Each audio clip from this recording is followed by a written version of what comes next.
Hi, and welcome to another episode of Creating Resilience. This is our roundtable discussion, and today we have, as usual, Vanessa Marceau, and we have a special guest today, Sarah Siegel, and of course, I'm Dorit, and you're really glad to have you all with us today. We hope you'll take part in the discussion. Vanessa will be monitoring all of your comments, questions, additions, subtractions, whatever. And I actually would like to start off today with a question of my own. This is something that I think about constantly. I've thought about this since I was a child on a regular basis. Question: ought parents are be able to have dominion over what children eat? I happen to believe in eating instinctively and eating what we know our little bodies need or big bodies need or whatever. And all animals do that. All animals eat instinctively. You'll never find a calf after it's been weaned going back to the mother and demanding more milk. They now know to go and eat some grass and join the mother and eat grass. You find that with bison. You find that with birds. Birds, the mother kicks them out of the nest, literally kicks them out of the nest and tell them to go, but doesn't keep feeding them the worms that she is bringing them or the father also is bringing them. We keep wanting to feed them milk, but we have no more breast milk, so then we go to other animals. But if the child rejects it, then we force it on them. We find chocolate or sugar or something to force them to drink it. We also force many things on children to eat. They must have this, they must eat this. So, what are your own thoughts? Sarah, do you have any children? I have a fur son. His name's Boomer Jr., and he has a lot of fur.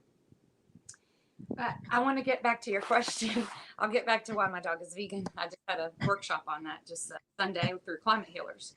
Why parents should not have dominion over what their children eat, to me, is the reason why children are still eating meat, dairy, and eggs to this day. Because when I grew up, I was very lucky that my father was a really picky eater, and he really only liked steak and baked potatoes, or like brisket, or just meat and potatoes, your standard American diet. But I never saw him eat eggs. He did not like milk. He still does not eat fish, did not eat fish. So I was really lucky because my mom only cooked fish a couple times, and I threw it over the fence to the next door German Shepherd. Or sometimes I would swallow it and hold my nose because the taste and the smell of something like that just repulsed me. So I think it's good for us to now go and look back at our childhood and just see, how did we grow up? What choices did we have when we ate? When I grew up, my mother was a homemaker, so she was cooking breakfast, lunch, and dinner every day. So when we ate dinner as a family every night, that's what you eat. You get your dinner and you eat it, and then if you don't eat it, you don't get dessert. I grew up very privileged. I didn't think I grew up privileged, but I did. So yeah, that's my long, short answer of, I don't think that parents should have dominion. I think that they also should have a lot of education before they even have children on nutrition. We all know that doctors are just practicing medicine. They don't really know much, right? They're just practicing. So, yeah. Thank you, Vanessa. Ooh, boy, do I have a lot to say on this topic.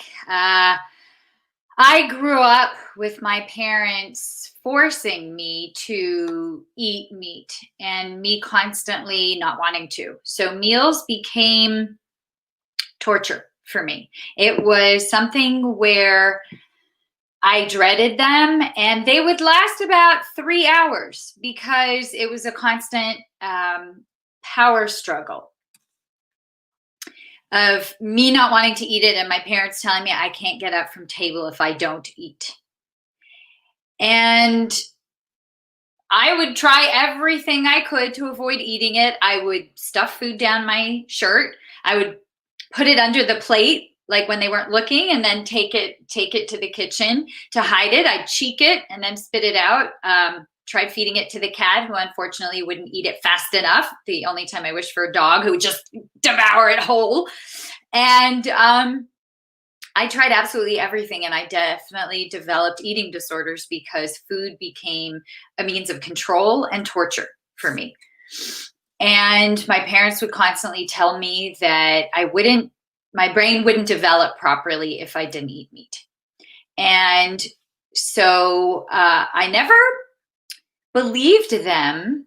I'm not sure, I don't remember cognitively what my thought process was of, well, I don't think they're telling me the truth. They were both professors. The world of the mind was the most important thing to them. And this was the most damning thing you could say about something is your brain won't develop. So at the constantly rebelling and just not buying it, I, at the age of 12, said no more, and I refused to eat any more meat. I wasn't vegan yet. I didn't know the whole situation, but I was vegetarian. And I really developed issues around food because of this. And therefore, I think that parents need to be very respectful and mindful of what their kids like and want. And we all have natural compassion. You know, the old story about when, if you show a bunny rabbit and an apple, the baby's not going to start salivating seeing the bunny rabbit. The baby will want to play with, pet, cuddle with the rabbit and eat the apple. That's how we are naturally conditioned, and kids have natural conditioning. And if you don't give them all kinds of violence in their food, and of course eating animals and their secretions, or processed food, all that chemically laden junk, they're going to discover their natural rhythms and the things they like. And if you offer them a variety of things and have them be involved in the process, grow food together, grow it in little pots, talk about it, develop meal plans together, include them in the process so they have autonomy. It's so important to not just order kids around and then force them to obey, and then they develop issues and resentments. Have them be involved in the food process and offer them a wide range of beautiful fruits, vegetables, grains, legumes, beans, and they will naturally find the things that they like and that resonate with them. And so I absolutely feel that parents should not have dominion over their kids, and that their taste buds will guide them properly if you're not giving them things that we're not meant to eat. Thank you.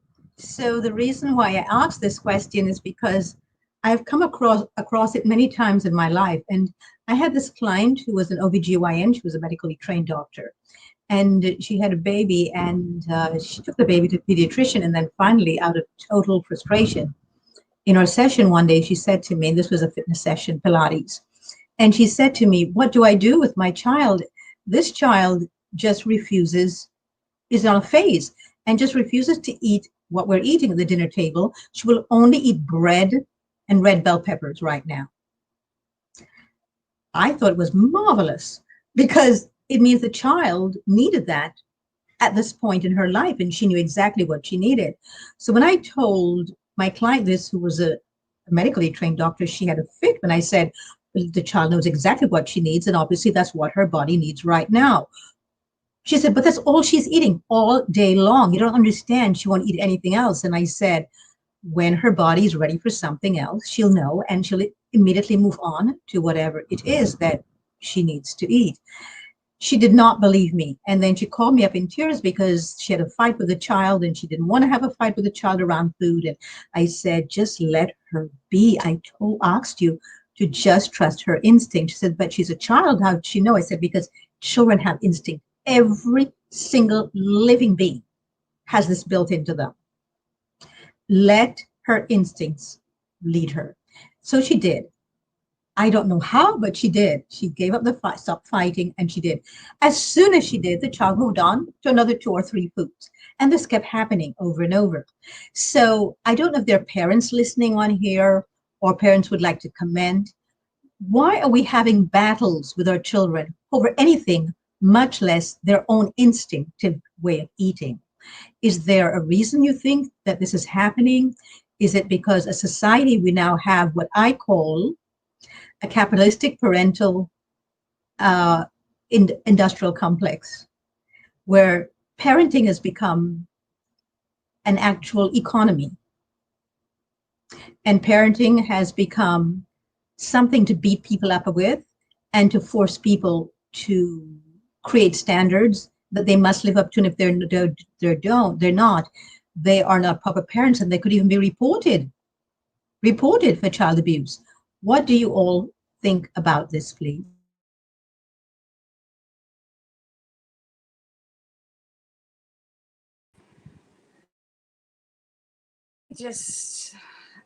I really don't want to answer this right now. I think Vanessa should start first so I can really think about it. Okay. I think it's absolutely appalling that we are going to punish parents for not filling their children with the corporate consumerist capitalist standard diet. And I have a couple of comments from some people that I'll read in a moment. That we have zero scientific actual evidence that eating animals is healthier than eating plants. How could that be if it's just recycling all the elements and the amino acids from the plants and recombining them and forcing your system to digest them, which strains your system and we know is the leading cause of the top 12 health conditions in this country. If you're clogging your arteries, that's affecting your weight, your blood pressure, heart, brain, diabetes, circulatory. There is. How does it make any sense whatsoever? It's this surreal dystopian world we live in that tells us that recombining everything from the plant source and then forcing your body to digest it where we don't have the nutrients, the enzymes, the digestive tract, or the teeth for it, actually makes sense. Why would we want to interpose a toxic laden middle entity between the actual nutrients and us? And then to penalize parents when their children are not showing any signs of any deficiencies whatsoever is criminal behavior. It's absolutely criminal to do that to these parents. And like, have you taken any metrics? Are you showing that the child has massive malnutrition? You know, when we talk about malnutrition in other countries, I'm always curious. Like, obviously, there is starvation, and that's where you get protein deficiencies. You don't get protein deficiencies in people who eat enough nutrients. Fiber is the big deficiency for people who don't eat a lot of plants. But when I was in Madagascar, and I've talked about this before, I just feel that I saw these kids on the side of the road living in these mud huts. That Madagascar is supposed to be the poorest country, one of the poorest countries in the world. These kids in these mud huts are just like taking mangoes off the trees, just eating nature's bounty around them. They're not eating dead animals, and they looked healthy. Obviously, I'm not a doctor and I haven't done metrics on them, but they look healthy and happy and had a lot of energy running around, playing and laughing. And from looking at them, it seemed to me that it would be so easy to say, oh, these people have malnutrition, because they're basically frugivores. And yet, without doing the metrics, it's all a product of trying to push what consumer products make the most money. And that's what consumerist capitalist societies do. They want you to consume what makes the most money, not what's healthy. And so our laws are based on that and in preserving that. So it's all part of this criminal system that violates our basic beings and drives. And here are some of the comments from viewers. We have Johnny, who says, I was sick all the time when I was eating the standard diet. Yeah, just like me. I had throat infections constantly while my parents were trying to force food I didn't want down my throat. So he says, now if I get a bug, it's gone within 24 hours. Yeah, your immune system is probably much stronger now that you're not, eating adrenaline and cortisol and all these things that negatively affect our systems, and then the antibiotics and all the other things in food. And George McQuaid says solar and EVs, as well as whole food, plant-based, local, and veganic, for sure. That's how the way for all of us. We can all grow food, even if we live in the teeniest apartment. Just get pots and you can grow all kinds of vegetables and herbs. Subsidies to cause harm to animals and our health. Johnny says, wish there was an organization to help fathers get custody of their daughters from animal consuming mothers. I understand that. And George says produce is more because of it, and we have workers exposed to terrible pesticides because of our poor practices in growing, which deplete the soil life. Exactly. Tom, nice to see you as well. Hi, Tom. And George says fast food is cheaper and isn't even food, but it's subsidized, tax subsidies. It's massively expensive, fast food. To me, the real fast food, as Dory would say, is eating raw. Nothing faster than grabbing some carrots out of the fridge and chopping on them. And then George says, remember on New Year's Eve, they ate differently, thinking they had a delicacy. Yes, when we were in Madagascar, it was really hard to see. They were driving around with goats and sheep, all their limbs tied together with them live from a rack hanging upside down. And this was a delicacy for those with more money who were going to eat that New Year's Eve. And it was just heartbreaking to watch these cars all over eating that way, where they thought this was a rare treat for them. And, you know, they although the country has natural abundance of produce, this was a rare thing, so it was deemed a treat. And that's just a product of how corporations manipulate, even in every country, even in more remote areas. So that's Okay, so one of the recent statements by Dr. Sailesh Rao of Climate Healers. If you haven't heard of Climate Healers, go to climatehealers.org. We will be having a vegan world by 2026. That doesn't mean everybody in the world's going to be vegan. It means that we will have a world where compassion is normal, because right now we have normalized violence and it's just not sustainable, as you can see from all the hurricanes and all the fires right in our backyard. My point is that Dr. Rao said in most all other countries, when you have a patch of land in front of your house, you grow fruits and vegetables, you plant. Here in the Western world, we grow grass, we have landscapers, and we really need to start like turning to the land and saying, hey, we need to start growing food. Because as we can see, with all the devastation and the catastrophic climate events that are continually happening, and don't think that this is the last pandemic, because just keep on going down pandemic road, because we all know why this is caused, and the mainstream media still will not say that this is caused by wild animals transferring to humans, humans transferring to other humans. It just is going to continue until people will wake up. But what we need to do to get to the vegan world is get to a population of 1 billion. And that's just the way it goes. People don't want to listen to it and they don't want to hear it and they think it's crazy, but they just need to listen and read the white paper and go to climatehealers.org, because we have to be able to move to a normalized compassion, a world of normalized compassion, because the world of normalized violence right now, where everything is about killing, just like Vanessa said, on a New Year's in another country, it's considered a delicacy if you have money to have lamb. I mean, the killing is glamorized. So if you have a lot of money, so my mom and I, here's a good example. My mother and I went to South Africa for a safari. We went to Mozambique. And Mozambique was in a big civil war a long time ago. And a lot of the elephants, most of the elephants and the wildlife left that area and went up to the mountains and this, that, and the other. So we had to go out in this Jeep or, 5 in the morning and at night, at dusk. You really do have to do that on a safari to look for animals. But the point is that we shouldn't be approached by other people to kill. So these people that were taking us out on the side would say, oh, if you want to go, if you want to see a lion and you want to kill a lion, we could take you to this area. And that's called canned hunting. Almost nobody knows about it. I didn't even know about it, and I was vegetarian at the time. So, there's all sorts of killing going on, especially like the hunting, the killing of animals for food, clothing, and entertainment it's got to stop. And that's not going to stop until parents are educated with their children and stop taking them to circuses and to the zoos, and they're in prison all this time, their whole lives, just like we're in prison now from COVID. The connection just has to be made. So you just mentioned the fact that children and parents, that until parents stop taking their children to forms of entertainment where we imprison animals and we have them perform for us, again, we go back to parents.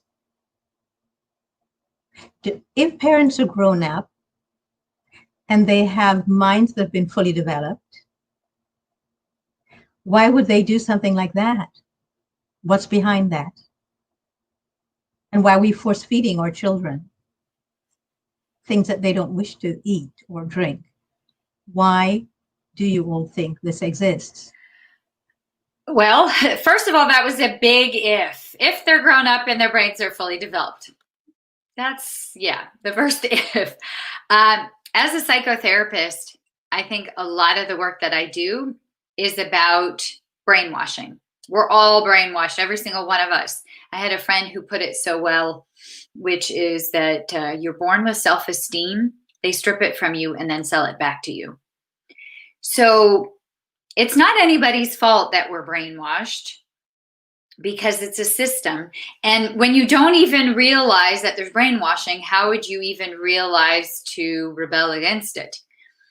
It's what you're familiar with. It's what you know. It's how you think things are. And when little by little you start seeing that it doesn't have to be that way, or you hear somebody who may do things differently, or you think about it and things start to not make sense, and the matrix starts to unravel, you start seeing that we often believe what they want us to believe. That's in the best interest of the power structure, and that we're complicit with maintaining that order. I have this theory that we all,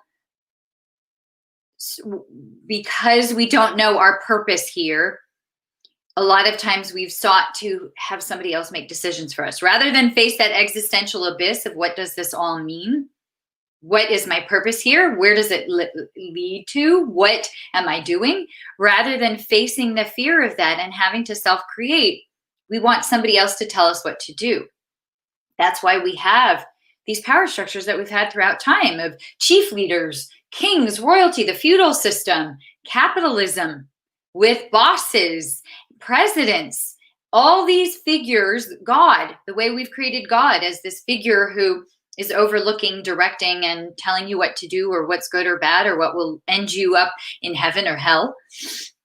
All these structures are there so that we don't take our personal freedom and accountability and power. And that's a very scary thing to do, to start deconstructing all that and to face yourself and know that there is no purpose, meaning, or anything outside of what you're co-creating, I would say, with the universal energy forces. And so that's why parents are doing this, because that brainwashing is so deep. We're brainwashed before we're even born. They think that's the right way and they want what's best for their kids. They think that animals are just fine being their entertainment. They think it's just fine to eat animals because they've been told that's okay, and they're not thinking about the pain and suffering of this other being who feels, thinks, and wants to live just as much as you do, and yet we're subjugating them and using them for our ends because we're more important than they are. That gives me a sense of who I am in this world. I'm told that at least I'm more important than that animal. And so I think that it's really the system that's to blame for why these parents are doing this and perpetuating these myths that there are hierarchies in nature, and that, that whole food chain, and that that it's okay to fundamentally violate the lives, freedom, liberty, and personhood of these other sentient beings. So I've noticed that in many indigenous communities, it's the elders that lead.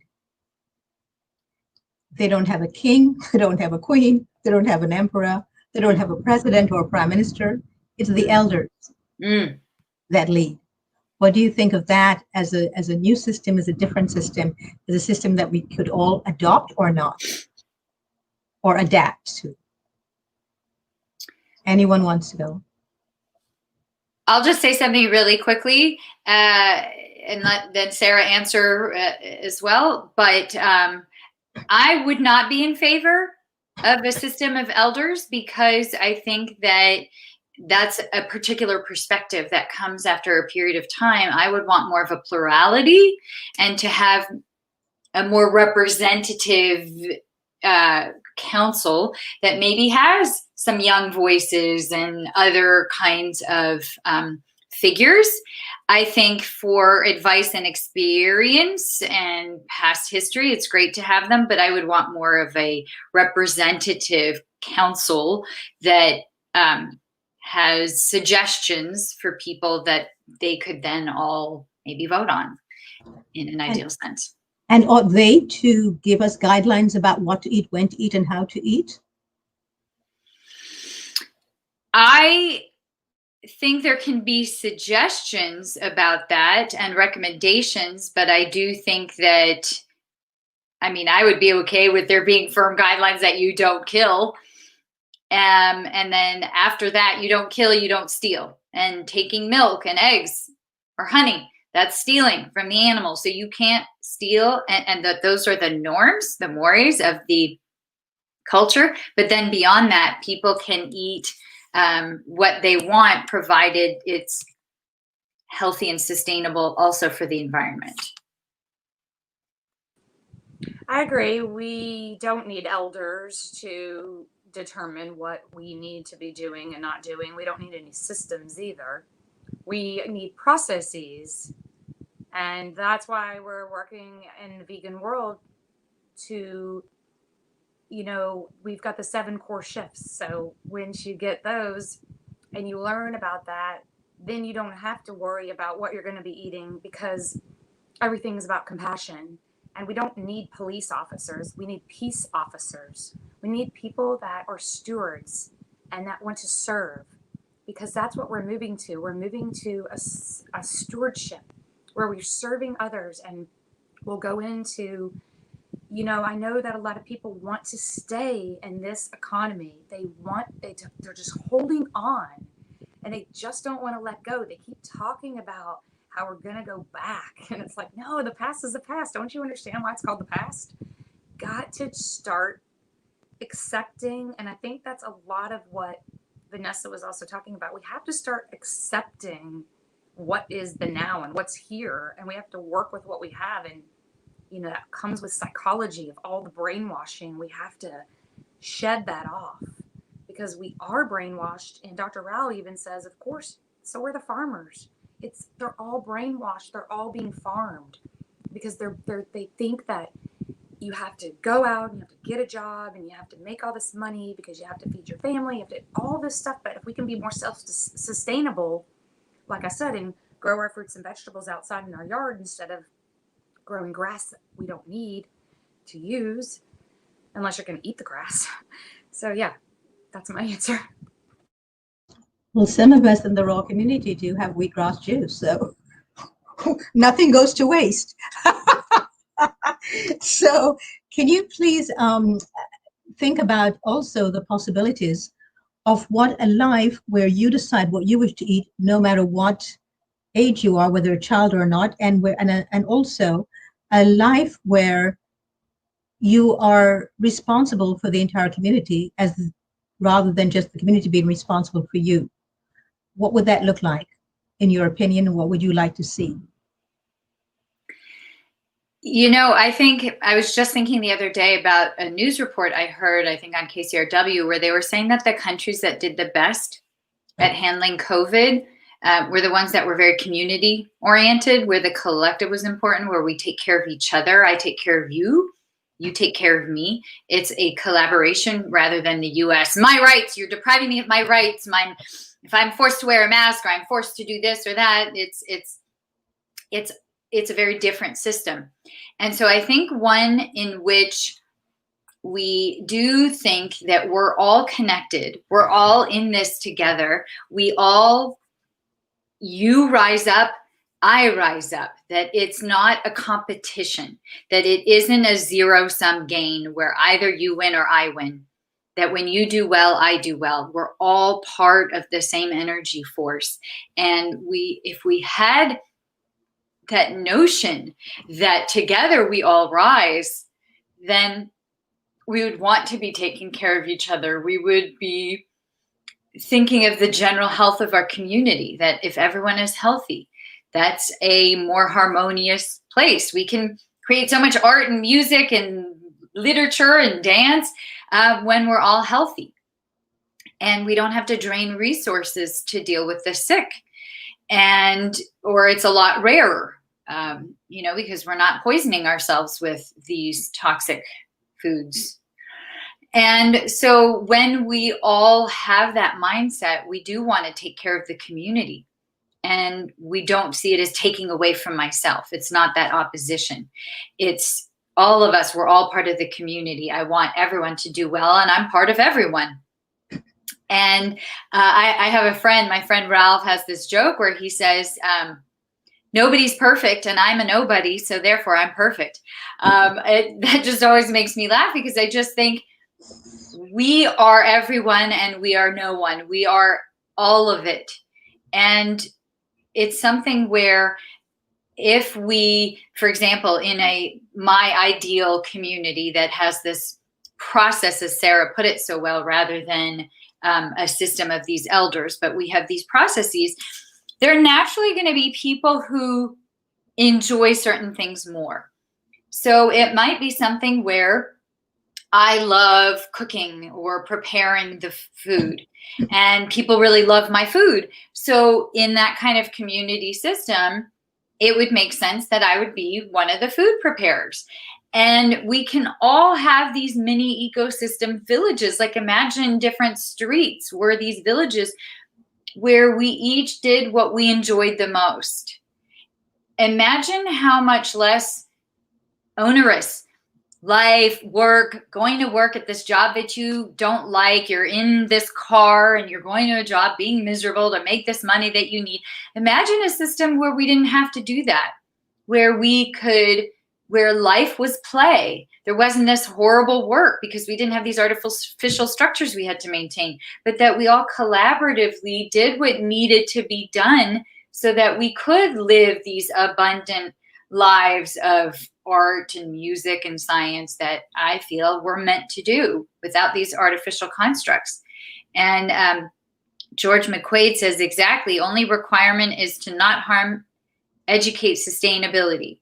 The diverse population brings in all perspectives and experiences and represents the same. Yes, I definitely feel like having a diverse community council that gives recommendations would be great, because the more brains you have, things exponentially increase, because I didn't think of that, but you said something that made me think of this, and then that person thinks of that, and that person, it just goes all over the place. And I think just having multiple perspectives enriches things exponentially. Sarah, did you want to add anything? I agree. I mean, I think that we're moving to a sociocracy. That's what we need to be in, because we need to be like, it really makes me connected to Allura Wellness, because that's what Allura Wellness is all about. It's about wellness of everybody in every part of life. Everything that comes down to why I'm drinking this dragon fruit smoothie that my bestie gave me. And we put it in a recycled bottle that had apple juice in it. And I'm mostly raw vegan, 90%. And like Dorit told that story, we all are just on this journey. And we all, with the girl that didn't want to eat, she only wanted to eat a couple pieces of food, and her mom was freaking out. And she was like, just let her eat. With me, with the fires recently, I had real bad acid reflux. And it was just really painful. But luckily, I've been just eating more, raw, because I just felt like with the heat and the cooked stuff, it just was making me really sick. And I wasn't sure what was really wrong with me. But now I'm feeling a lot better. And I've just been doing raw fruits and veggies and as much as possible, because I just feel so much healthier. And I just think that when we feel well, we can do better. And it just increases every part of our body and brain. We can make decisions better. We can, I can go on lots of more interviews. I can sleep better. My skin is better. I think really everything is about wellness and well-being. And we shouldn't focus so much on the almighty dollar. I myself am renting a bedroom right now in Los Angeles because I gave up all of that life. I sold my multi-million-dollar business. I sold my homes and just everything. I got rid of all my, excessiveness. I'm not ready to get rid of my art collection, obviously, but I am giving up some of it. But I'm ready to move into the vegan world. I'm ready because we all need to work together and help each other, because that's just how it's going to have to work. It's not working the other way. We know that. So it's time to go ahead and adopt these processes that work. We see that they work. We're living proof. So I'd like to remind you all that exactly what you're both speaking about, and a society too that's pluralistic and where everyone does what they like best, it's been done. The kibbutz movement in Israel was exactly that. And in fact, the children were not with their parents. They had a children's house, so that not one parent could have dominion over a child, and everybody brought up children. The children everybody was a parent. It was like the village was the parent for the child. And 2 generations later, what happened? What always happens with 2 generations later, they go back to what and totally unravel everything that was, and decided they didn't want this kind of ideal society. They wanted some competition, and they wanted some juice in their lives, and they wanted to be in the city. I mean, they were agricultural societies where they grew everything they sought. They were self-sustaining. And in fact, they are the ones that had the most beautiful, stunning, incredible food in Israel. They're the ones that turned the desert into paradises. They're the artistic leaders of Israel, the thought thinkers of Israel. That's the thoughtful, compassionate people there, the writers, the professors. That's where they came from. They're from the kibbutz movement. All of my boyfriends were from the kibbutz. And because they were so compassionate and loving, yet they moved away from it because it was not, to them, it wasn't pluralistic enough. They wanted to be out where the danger was and where it was too good, too safe for them. So human beings seem to have this knack of wanting whatever it is they don't have, no matter how incredibly attractive it is. They want also to experience the other side. So maybe human beings are who need to change and not change the society. Maybe we need to start looking at our own value systems and change deeper within. Maybe instead of looking externally for change, we need to go within and embrace what is, in order so that we can now have a world where we all look at people's self-value rather than what's outside of us. So how do you feel about that?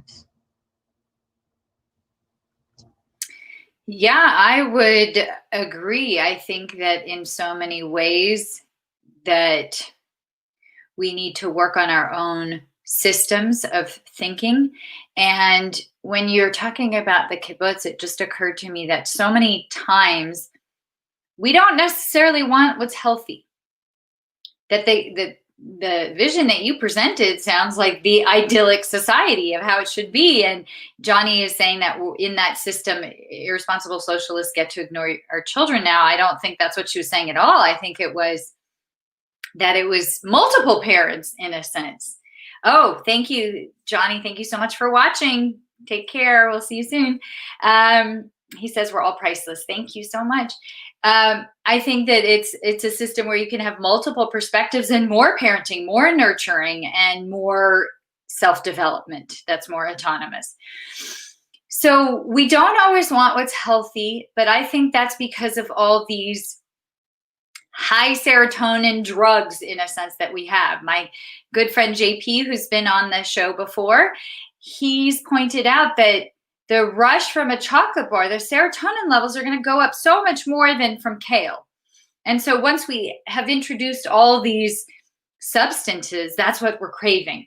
So it's kind of the same thing with the kibbutz, that when I see this, these ads that have these racy cars and, sexy shoes and lipstick and clothes and all these kind of things, these are drugs that seem a lot more exciting than this much simpler, more integrity-filled way of life. And so I think until we work on our development of who we are and our sense of selves and our self-esteem, those are still going to have that lure. And we're going to want what's unhealthy for us, what's that serotonin rush. If we truly work on having value internally and can therefore have greater empathy for ourselves and everyone else, and have more love for all the other beings, then we would live in a way that was much more harmonious.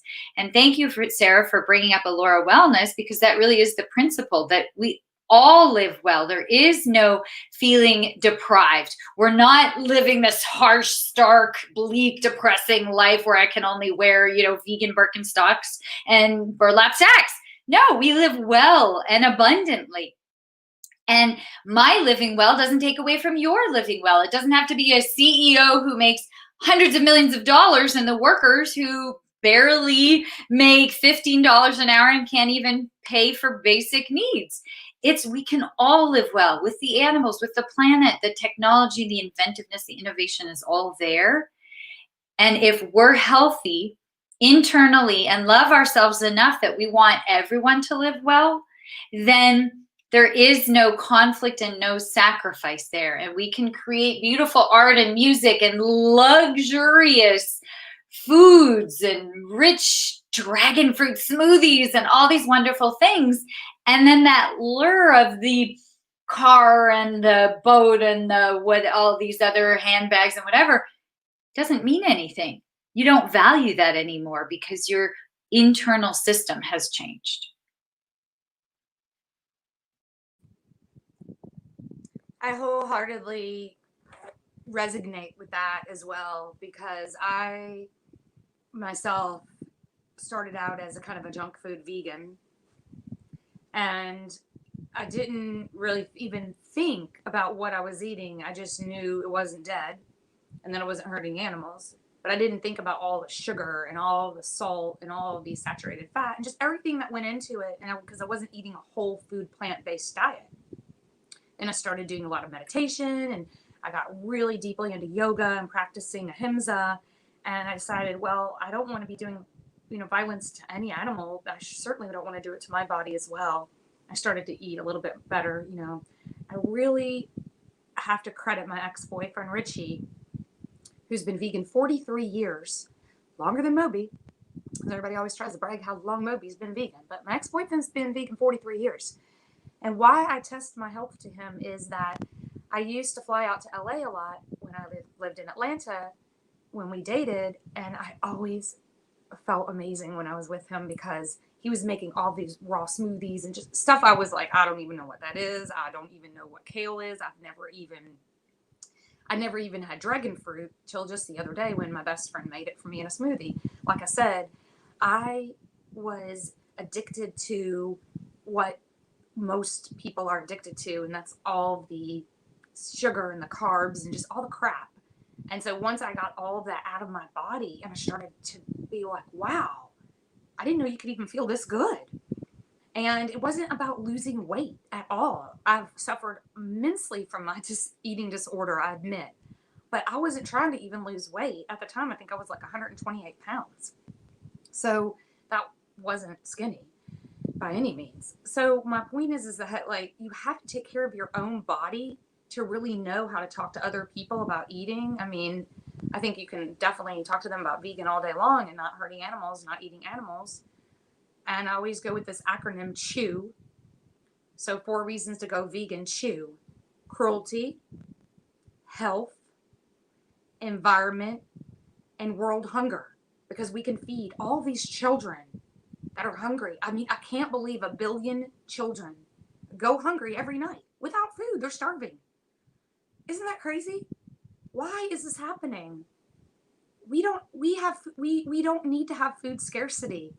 We need to take care of our own bodies so that we can give back, because we cannot allow another. I mean, this is crazy. 1 billion children are starving right now while we're on this show. What do you say to that, Dorit? Well, what I say to that is, what about the fact that there are also millions of people who are not able to afford food? Why is food something that we need to have money for?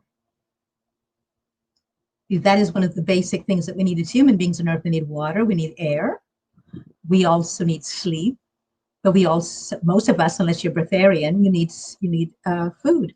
So why is it that we have to actually have a place that we go to work and toil and do things we don't wish to do, just in order to be able to have food that we can afford to eat? Because if you look at food, real food, and Sarah, you mentioned before that when you were first a junk food vegan and all you knew is that it wasn't dead, but a raw vegan person would say it was dead. Anything that's a junk food is dead. Anything that's cooked is dead. So it's all relative. So if we want to say we want people to be able to have food that has vibrancy and is alive, look how expensive it is. Most people cannot afford it. You know, your friend was able to give you a smoothie, thank goodness, but how many people are making smoothies for people who do not have that money to be able to purchase? Do you know what's the price of one dragon fruit? Non-organic, $8, $9, $10. Yes. So, and we're talking about non-organic. So why is it that we have set the bar so low for what we call food? And Vanessa, I know you said before about, you were saying about food that, you know, I don't call anything of low energy, or I would prefer on this, I would love to see on this program that we start calling what you people call junk food, stop calling it food, because words are important. By calling it food, we think we can still eat it. Maybe we need to say food-like substances. When I was doing up one of my book tours, when we were still allowed to run about town and move about, I said, I don't want to call this stuff food because it's not food. And I really believe in the integrity of language. And when we call it food, it allows us to eat it. It allows us to drink it. So we need another word for it. And I came up with some terms, but I didn't like them. And somebody in the audience said, how about food? I said, what is that? And he said, well, processed food. Food. Who will eat something that's called food? It already sounds horrible.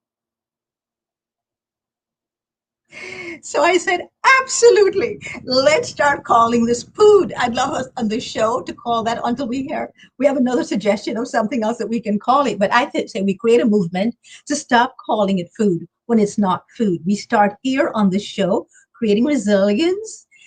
We want to create resilience. So let's stop calling it food, or even just junk food. We can say junk, food-like substance, or we can say food, or some other name.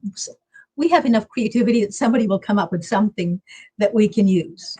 Say, Dorit, I could say I used to be a pootie. Poodie. I used to be a pootie because Kourtney Kardashian has her company, you know, Poosh, Poosh. Kourtney, one of the Kardashian sisters, has a business called Poosh, and she's making millions off of it. So we don't want to make millions off this, obviously. We are going to the vegan world where we're going to have Aquarius. We're not going to have the dollar anyway, even though people don't want to believe that it's happening. So we will acknowledge today pood. I used to be a pootie, and now I am more alkaline, I could say. I'm not sure how you would say what I eat now is, because I'm 90-10, so I'm 90% raw, 10% pootie. I'm a raw pootie, a Rudy sometimes. I love the word pootie. I absolutely love it. Vanessa, any comments? Pootie was coined, and though it begins today, the word pootie was then coined into the English language, and maybe it will end up in one of those crazy dictionaries. Oh, okay, so are you a foodie, Vanessa? No, but I'm just thinking of that cartoon where I guess the little bird says, I thought I saw a pootie cat. I was just thinking of that when you were saying pootie, the pootie cat. Bobby Alanes says she associates it with poison and likes the food. And then I would say that that's, for me, junk food, the term formerly known as junk food, that's now food. Also, all that plastic packaging is often made with animal-based stearic acid in it, and it's highly toxic petroleum processes that pollute the air, soil, and water. So there is nothing good about getting anything in plastic packaging. I mostly shop at farmers markets and just bring my own bags, and they'll weigh out my peaches and I put it in my bag. I was just reading something yesterday because I'm so tired of living with fires all the time, every year, year round.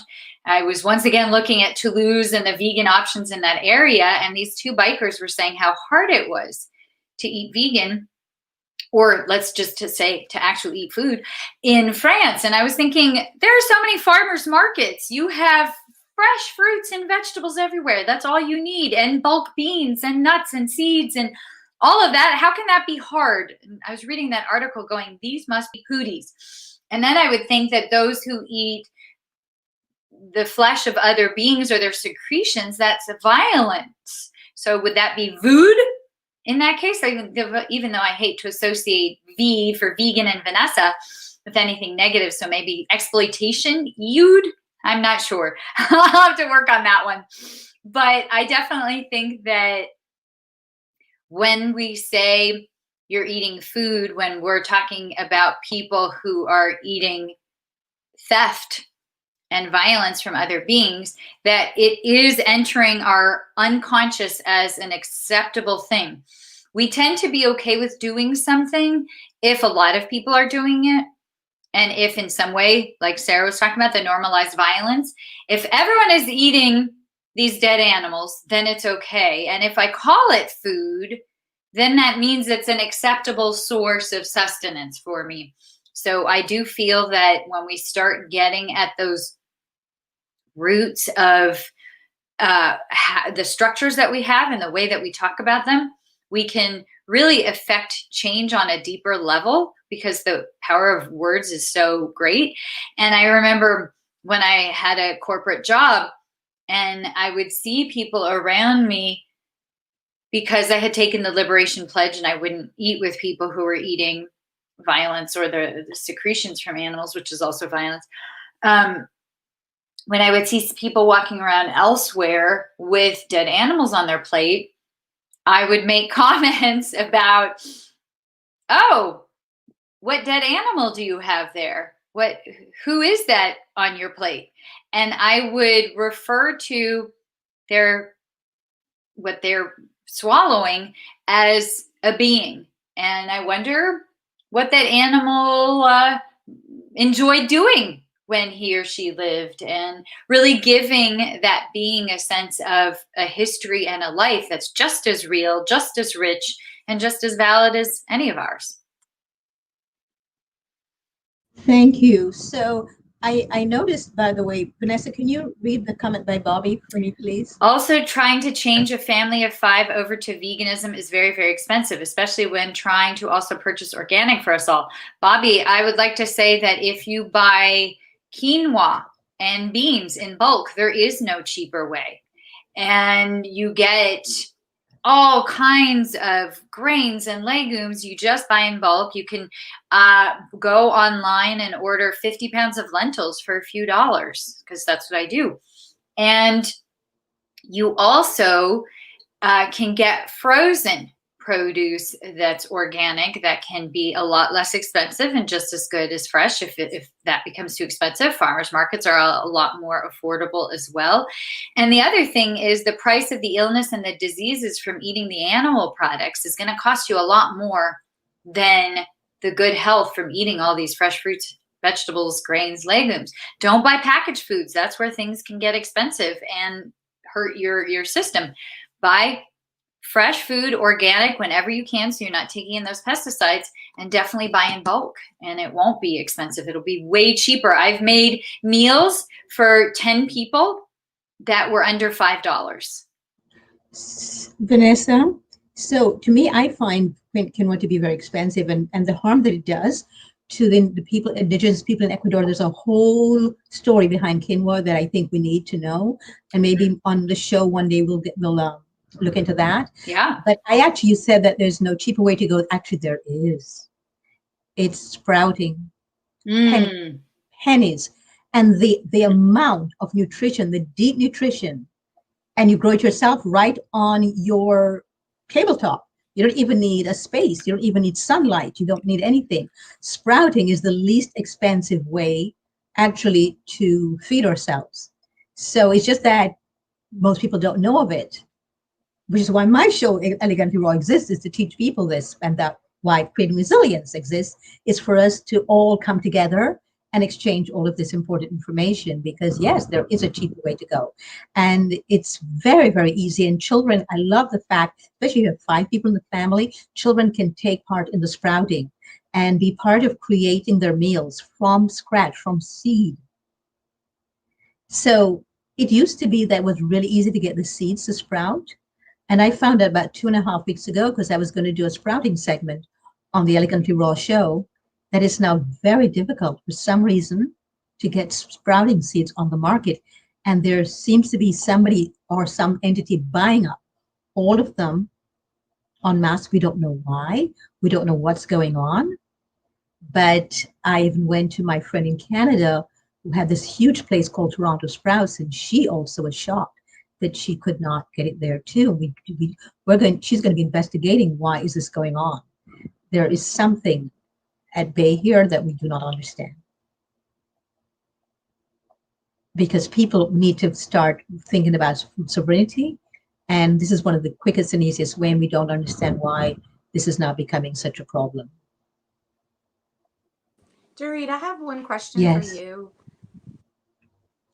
What would you say to people that don't even know about raw food because they don't realize that eating an apple, because a lot of people are like, oh, you're raw. I'm like, well, have you ever heard of an apple? Okay, so most people eat raw foods, they just don't realize it. But what would you say, how can we get to the POC neighborhoods? How can we get to all these underprivileged children in all of these places that don't even have internet?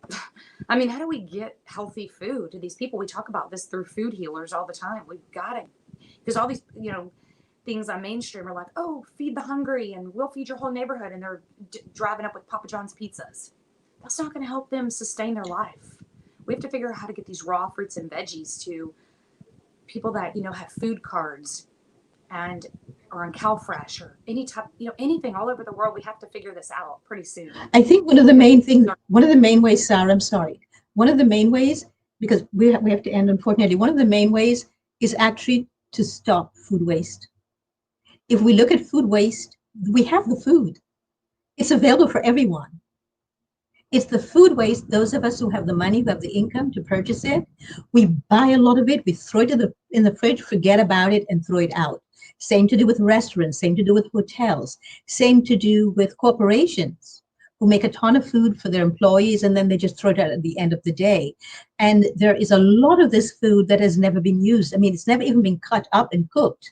It's just raw produce sitting there that nobody has really even touched, that could have gone to these communities. So I think on this show, I would love for us to get together, all of us, every week, and dedicate 50 minutes to how to stop this. How can we change this? I would love for us to dedicate 50 minutes every single week to suggestions and ideas of how to do this, because I am actually on the Food Waste Council that was put together by City Hall in Los Angeles. We get nothing done. And so it's not like it doesn't exist. There's a Food Waste Council, but how do we implement it and make sure that it gets done? And how do we do it in such a way that everyone benefits and not just, again, a minority of people with the money? Thank you for that, Sarah, because this is really incredibly important information. And you know, Sarah, I never knew the term raw food. I ate this way most of my life and didn't know the term raw until I came to Los Angeles. And then I went to the Beverly Hills Juice Club and I would bring things for her to eat. And then I would, so I usually had my lunch with me. And she says, "You eat a lot of raw, don't you? Are you totally raw?" And I said, "What are you talking about? I don't do raw." Because I thought raw as raw sushi. And I don't eat meat nor fish. And I said to her, "No, I'm not raw at all." And she said, "Yes, you are. Everything you've ever given me and everything I've seen you eat, it's raw." And I said, "No, it's just fresh food." In Israel, if this was fresh food, fresh, I was eating food that was fresh produce and fresh food. And I just saw it as fresh. So maybe if we change the name from raw to fresh. And of course, it's unprocessed. So with that in mind, I'd like to thank you all for coming today, everyone who is listening in or will be listening later on. And please spread the word and please give us some suggestions of what to call food. If you have any suggestions or names, if you'd like to take part in assisting us in answering Sarah's query and the dilemma that we have of not getting food to certain neighborhoods, certain areas that people live in what are called food deserts. And I know that now we're not supposed to use the word food deserts anymore, although I don't understand quite why, because they actually do exist. And we just need suggestions and solutions. So please help us take part in the solutions. Until next time, on behalf of Sarah and Vanessa and everybody else here at Creating Resilience, please help us share and spread this. Help us with the solutions, and we'll see you next week, same time, same place. Bye for now.